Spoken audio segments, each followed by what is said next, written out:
कुंजला बघा त्याच्या आत्याने काय आणलेलं आहे बघा. हाय, मस्त आहे ना. कुंजसाठी आणलेलं आहे. आता कुंज बघा याच्याशी बोलेल मस्त. जेवलं का रे तू? कुंज इकडे ये, याच्याशी बोलये.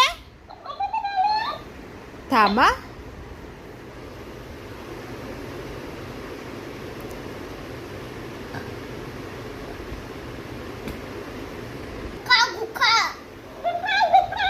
अरे काय पण कशाला बोलतो, नीट बोल ना.